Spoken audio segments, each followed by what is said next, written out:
Shalom Aleichem, la paracha qu'on lira Be'ezrat Hashem ce Shabbat, elle s'appelle Parashat Vayikra. Et on va dévoiler ensemble le secret du sel. La paracha, elle traite des sacrifices. Et le premier sacrifice qui est rapporté dans cette paracha, c'est le sacrifice qu'on l'appelle Ola. Le sacrifice Ola, on le fait des animaux ou des oiseaux. Les gens y croient que le sacrifice qu'on fait des animaux, il est beaucoup plus important que le sacrifice qu'on fait avec des oiseaux. Et c'est une erreur. Rabbi Levi Yitzhak Schneerson, le papa de Rabbi de Lubavitch, il ramène une preuve que le sacrifice des animaux, il n'est pas plus important que le sacrifice des oiseaux. Et il dit, fais la valeur numérique des BMA, 52. Et la valeur numérique des Off, c'est 3 fois 52, 156. Alors tu vois que les oiseaux, c'est pas moins important que le sacrifice des BMA, des bêtes. J'aimerais lier le sacrifice Ola à Yitzhak Avinu, qu'il a été sacrifié sur l'autel, mais à la fin il n'a pas été sacrifié. Mais la sainteté de ce sacrifice qui devait se faire Yitzhak, il est resté. Et c'est pour ça Yitzhak on l'appelle pendant toute sa vie Ola Temima.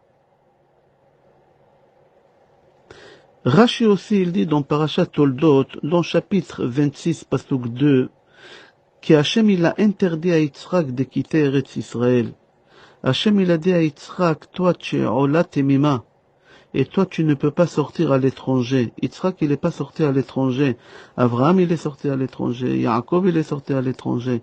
Mais Yitzhak, il est kadosh. Ola Temima, il est pas sorti d'Eretz Israël. La valeur numérique de Yitzhak, 208. C'est la même valeur numérique que tu prends 52 qu'on a dit tout à l'heure, bête, et Off, 156, ça fait 208. C'est-à-dire que la valeur des Yitzhak, elle dépasse la valeur des sacrifices des oiseaux et des bêtes. Je répète, BMA 52, oiseaux, Off, c'est 156, c'est 3 fois 52. Et quand tu additionnes 52 plus 156, ça te fait sortir la valeur numérique des Yitzhak, 208. Il y a un autre sacrifice qui est lié à Yitzhak. On l'appelle Korban Mincha. Et la tfila de Mincha, elle est liée à Yitzhak parce que c'est Yitzhak qui a instauré cette prière. Il y a un sacrifice dans la Torah qu'on l'appelle Ola. Lui aussi, il est lié à Yitzhak. Ola, c'est sans vav. Ain, Lamed, Hei. Si tu fais la valeur numérique de Ain, Lamed, Hei, ça fait 105. Valeur numérique des Mincha, 103. Tu fais 105 plus 103, ça te fait 208, la même valeur numérique que Yitzhak. Aujourd'hui, on n'a pas de sacrifices. Parce qu'on n'a pas le Beth Amikdash, alors on ne peut pas faire des sacrifices. Alors, qu'est-ce qui remplace les sacrifices? C'est la tfila. Taf, Pe, Yud, Lamed, Hei. La valeur numérique des tfila, 515. C'est exactement la même valeur numérique de Yitzhak 208 et de Rivka sa mère. Si tu additionnes Yitzhak et Rivka, ça te fait 515. Dans notre parasha Vayikra, c'est rapporté 5 sortes de sacrifices. Des mincha. On a dit valeur numérique mincha, c'est 103. Tu multiplies par 5, parce qu'il y a 5 sortes de sacrifices de mincha, ça te fait 515, la même valeur numérique que Yitzhak et Rivka. Il y a 3 personnes qui sont mortes pendant Shabbat, à l'heure des mincha. Et c'est pour ça on dit à mincha, 3 fois Tzit Katra, Tzedek Le'olam, 3 fois on dit. La première personne qui est morte Shabbat, à mincha, c'est Yosef. Valeur numérique de Yosef, 156. Deuxième personne qui est morte Shabbat à l'heure de Mincha, c'est Moshe, 345. Et troisième personne qui est morte à Mincha Shabbat, David, 14. Si tu additionnes 156 plus 345 plus 14, tu auras 515. Que c'est la valeur numérique des 3 fois Mincha, 3 fois 103. Pardon, 5 fois. 5 fois. Que ça sort la même valeur numérique que Yitzhak et Rivka. J'aimerais changer un peu de direction et parler d'un passouk qui se trouve dans notre paracha, dans le chapitre 2, passouk 13. C'est marqué là-bas. Vekol korban minchatra bamelach timlach, velo tashvit melach brit Elohecha, me'al minchatra al kol korbancha takriv melach. Ici, dans ce passouk, Hashem, il nous ordonne que sur chaque sacrifice qu'on fait, on doit mettre du sel dessus. Alcool, korbancha, takriv melach. Sur chaque sacrifice, tu dois mettre du sel. C'est-à-dire que le sel, il est lié au sacrifice. C'est rapporté dans les livres des Kabbal et aussi dans les livres des Harizal et aussi dans Shulchan Aruch, à Admur Azaken, Siman Kuf Samer Zayin, Alachachet, et encore dans beaucoup de livres des Kabbal, qu'il faut faire très très attention pour avoir une parnassa avec abondance, que toujours il faut avoir du sel sur la table. Et au moment que tu fais un motzi lechem min haaretz, tu dois tremper le pain dans le sel 3 fois.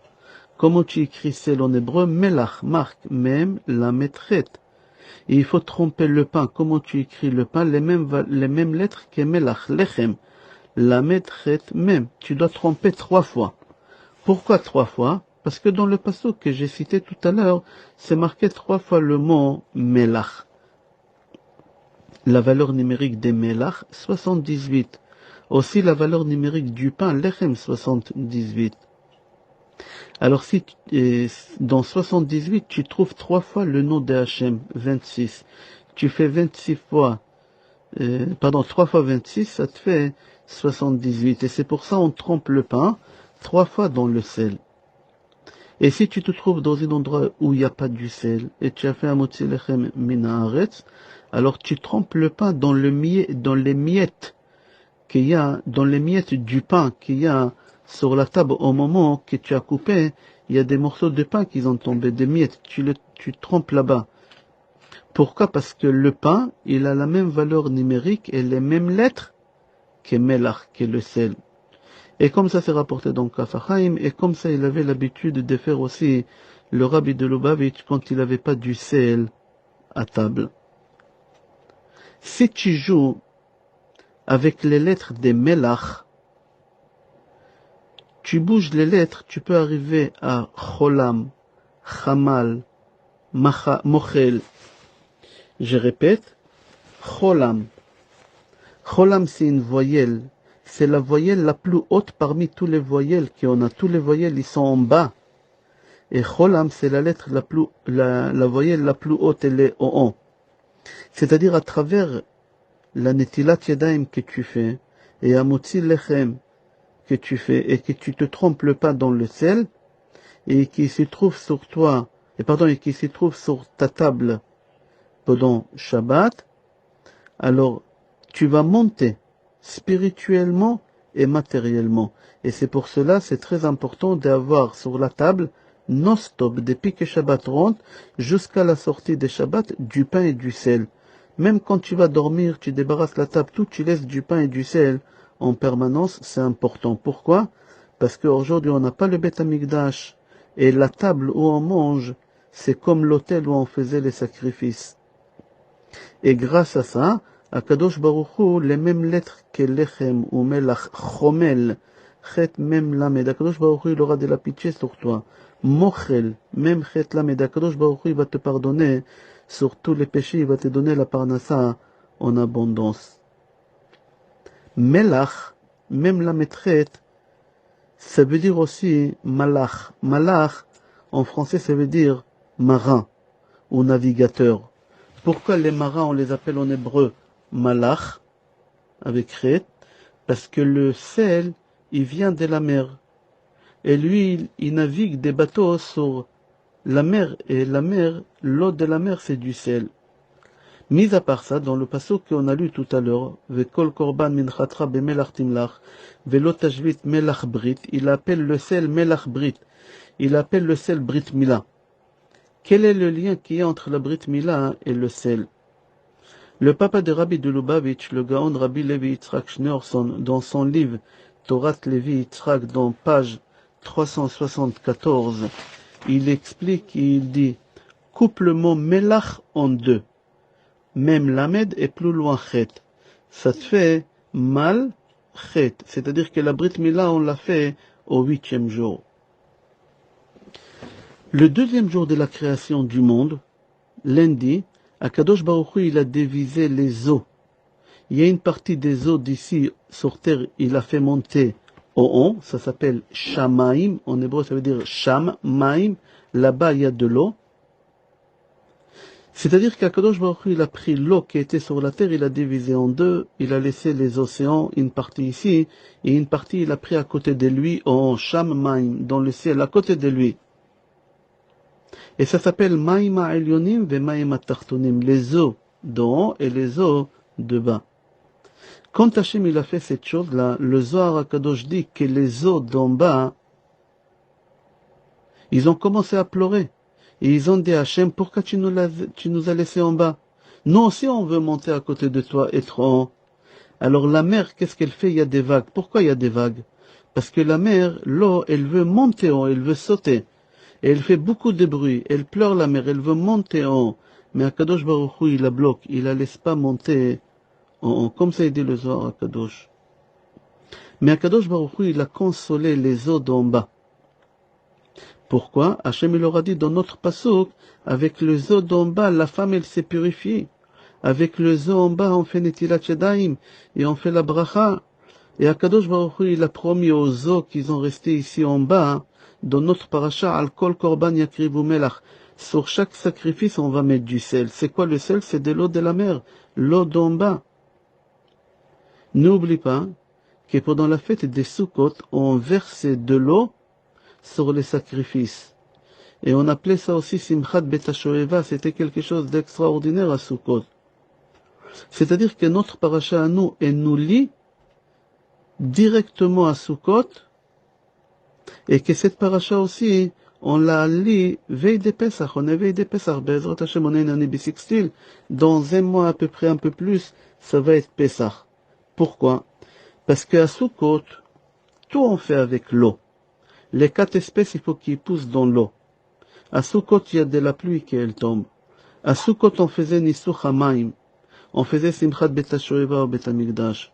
On commence à prier pour la pluie, on dit Mashiach Baruch Morid HaGeshem. C'est-à-dire que Sukkot, c'est la pluie, c'est l'eau. Pesach, c'est le contraire de l'eau. Pesach, c'est le feu. Il faut que tu saches que le feu et l'eau, ils s'accordent jamais. Et à Pesach, on utilise beaucoup de feu. On fait les matzot dans le feu. Le sacrifice de l'agneau pascal, il doit être grillé sur le feu. On commence à prier pour le soleil, Moridatal. L'été, il commence. On brûle le chametz dans le feu. On vérifie le chametz à Pesach à lueur de la bougie. Il faut que tu saches que l'eau, ils n'ont pas de forme. L'eau, elle n'a pas de forme. Où tu mettras l'eau, elle prendra la forme de l'ustensile où tu la fais rentrer. Si tu la fais rentrer dans un ustensile carré, l'eau, elle va prendre la forme carrée. Si tu fais rentrer l'eau dans un ustensile rond, elle va prendre la forme de l'ustensile. Mis à part ça, n'oublie pas que l'eau, toujours, elle descend vers le bas. Le feu, par contre, lui aussi, il n'a pas de forme. Le feu, il est spirituel. Le feu, il monte toujours en haut. L'eau, elle descend en bas, mais le feu, il monte en haut. Prends une bougie, allume-la et attrape-la à l'envers. Le feu, il va te brûler la main parce qu'il monte en haut. Le feu, c'est spirituel. Et c'est pour ça, le feu, il ne connaît pas des limites. Si tu allumes un petit feu ici, elle peut brûler toute la ville. Elle peut brûler le monde entier, le feu.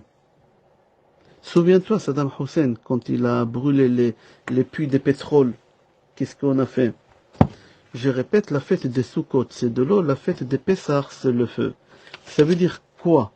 La fête des Sukkot, c'est l'eau, et la fête des Pessah, c'est le feu.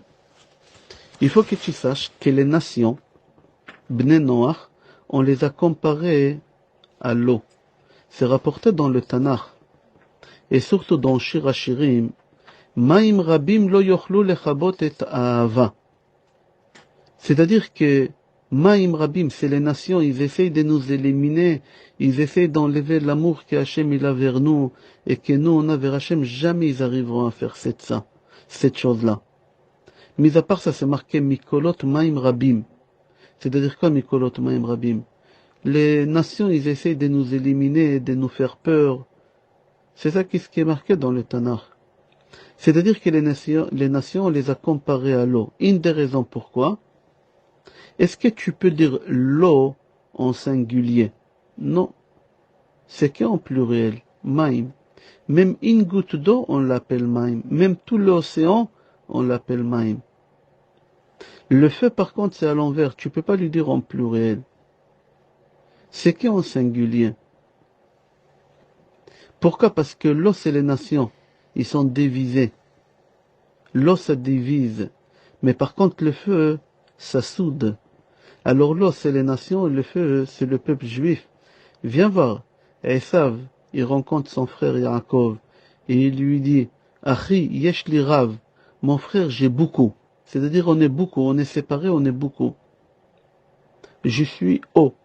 Yaakov, il répond à son frère Esav et il lui dit, yesh li kol.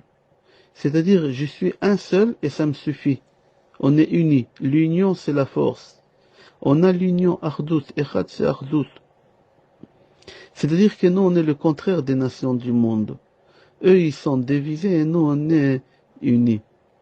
Le feu, il unit les choses. L'eau, au contraire, il fait séparer les choses. Une seule chose, ils peuvent le rendre en plusieurs choses. Prends une chaise, jette-la dans la mer avec les vagues, ils vont casser la chaise et elle va se transformer en plusieurs morceaux. Et au contraire, le feu, il soude. Akadosh Baruch Hu, qui il est un, comme on dit, Shema Israël, Adonai Elohenu, Adonai Echad. La source de Hachem, c'est le feu. C'est pas à notre niveau de comprendre. Et tout ce qui entoure Hachem, c'est le feu, Malach et Esh, les anges, séraphim, on les appelle. Ils brûlent. Tout est de feu. Pourquoi? Parce que tout est uni. Les malachim, ils sont unis avec Akadosh Baruch Hu. Akadosh Baruch Hu, il est uni avec ses enfants, Bnei Israël. C'est marqué que nous, les Bnei Israël, on est du feu. Vehaya Bet Yaakov Esh. Ou Bet Yosef Leava. Bet Yaakov, nous, les enfants de Yaakov, on est du feu. Et les arrière petits-enfants, on est les Hava. Les Hava, c'est une flamme. Pourquoi tout ça? Parce que le peuple juif, il a l'union. Dans l'ordre de la création du monde, tout d'abord Akadosh Baruch Hu, il a créé l'eau. Et après Akadosh Baruch Hu, il a créé l'homme. Et après Motzei Shabbat, l'homme, il a découvert le feu. Pourquoi Hachem il a fait ça? Parce qu'Hachem il voulait nous transmettre à nous, l'être humain, qu'on doit avoir cette sagesse de savoir comment séparer entre le feu, que c'est le peuple juif, et l'eau, que c'est les nations. Et il n'y a pas de mariage entre nous. C'est impossible, ça ne pourra jamais marcher. Regarde, les fêtes les plus loin un de l'autre, dans le calendrier juif, c'est Sukkot, et le plus loin possible, 6 mois après, jour pour jour, c'est Pessah. Pourquoi? C'est ça la sagesse des Juifs. Il faut que tu saches t'éloigner des gens que tu ne peux pas les côtoyer. Je parle des non-juifs, tu ne peux pas te marier avec. Il faut faire attention de ne pas glisser. La fête des Pessah, Bezrat Hashem, elle arrive dans 1 mois, 1 semaine à peu près. On va être tous unis autour de la table. On dit que la fête des Pessah, c'est la fête des familles. C'est la fête d'union. Il y a des enfants qui habitent à l'étranger. Toute l'année, on ne les voit pas, mais ils viennent chez les parents. C'est Pessah parce que c'est la fête qui est l'unie, la famille, tous autour de la table. C'est le feu. Le feu, on peut souder avec. Par contre, Sukkot, c'est le contraire. On sort de la maison pour manger dans la soukha. Ça sépare, ça divise. C'est-à-dire le travail des Pessah qu'il arrive, Bezrat Hashem, c'est qu'on soit unis ensemble. Et c'est ça qu'est-ce qu'elle dit au début de la paracha. Qu'Akadosh Baruch Hu dit al kol korbancha takriv melach, melach c'est le sel. On a expliqué tous les détails de lechem, mochel, machal, etc. On va finir avec une halakha que souvent les gens ils me posent quand la fête des Pessah arrive. Et ils me demandent est-ce que on a le droit d'avoir un goy à table pendant la fête. Yom Tov. Parce que les gens dans leur tête ils disent oui comme Pessah c'est l'agneau pascal.